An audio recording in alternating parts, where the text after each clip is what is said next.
Hey, Dr. Ali. Welcome to our podcast. Today we'll be discussing fencing, investment banking, and college football and how AI can potentially affect these areas of life. Yeah, absolutely. So I always loved watching Auburn football, and it's been really cool from my point of view because I started watching I'd probably say 2012 was my first year, and but you can really, looking back, you can really notice some cool things about how just technology has impacted the game. Like now, we have reviews pretty much on every play. We even have like pylon cameras that catch a lot of mistakes by the refs. It's now more obvious than ever to see that the refs can make mistakes, but thankfully we have technology to make sure that they're making the right calls and they're giving the team the benefit of the doubt, when they need it. So how do you see AI affecting college football going forward? Yeah, absolutely. So let's see. I think AI, they can definitely do a lot. I'm going to talk about kind of the broadcasting, they have augmented reality, like overlays. They can also show real life data such as like player speeds, distance covers, like how long the ball was thrown for, and like formations that really enhance the viewer's experience of watching the game. Definitely real-time statistics, insights, enhanced broadcasts. There's even interactive experiences, like you can have, I was watching a game the other day and it was like a live poll on your phone, like they have trivia on there, like, hey, like how many yards do you think this guy's going to rush for? But it's really interesting to see how technology has changed the game for sure. That's interesting. So you think you can find a way to make college football's viewing experience more exciting?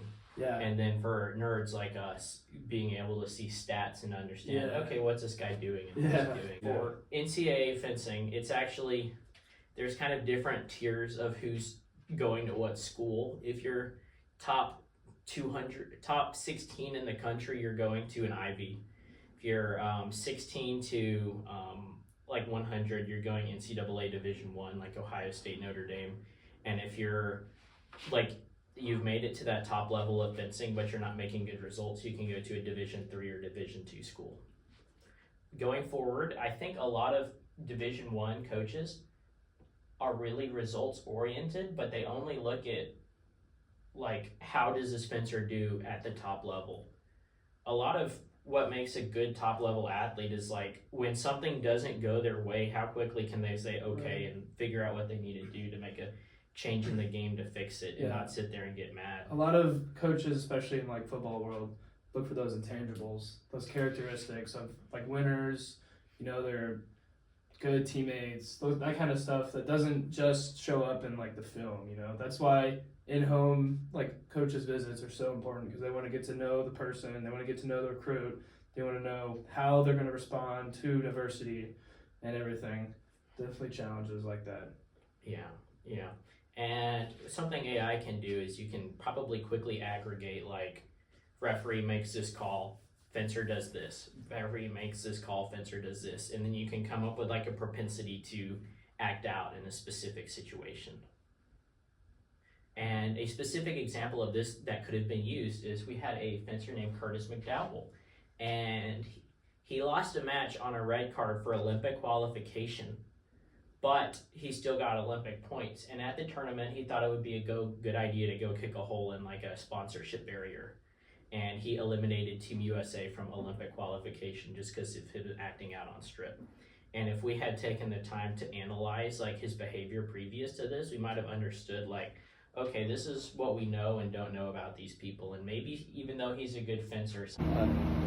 Hi everyone, I'm Jude Perucci. I'm a finance major. I'm a sophomore at Auburn. And I'm going to talk about how AI is affecting sales and trading as a career path, and how it's been used in the past and how it's helping traders place better trades quicker and in a smarter way.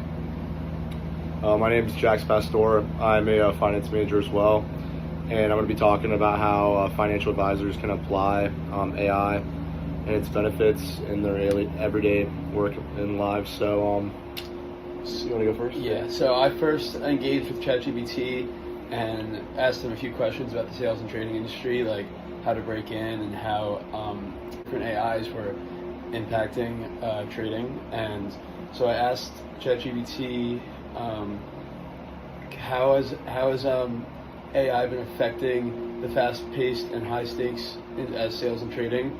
And I didn't expect like a crazy detailed answer, but I broke it down pretty simply and into a lot of pieces. And I was able to dig deeper through like some of the technical questions.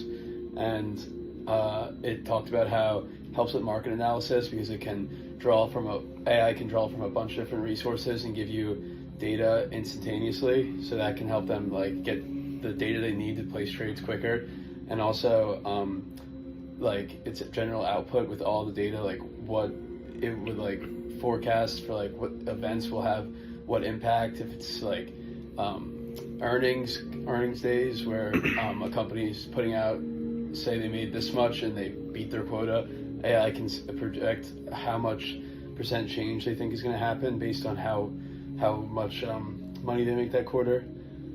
And for a career, I use ChatGPT, and I think about how my career options and futures in sales and trading, and it's not about like replacing the manual work that people are doing, but it's like also just benefiting them and allowing them to get all the data they need and make it like more accessible. And it just replaces the tedious work they have to do, like filling in Excel spreadsheets and things like that.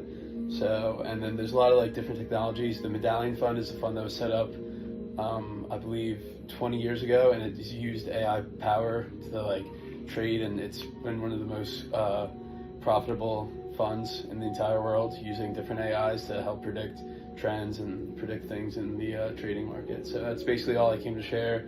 And I think overall, I think AI is a good thing for this career, and it's going to help a lot of traders, and it's going to help even increase more jobs, because then you're going to need people that can understand the AI and transform the data into something that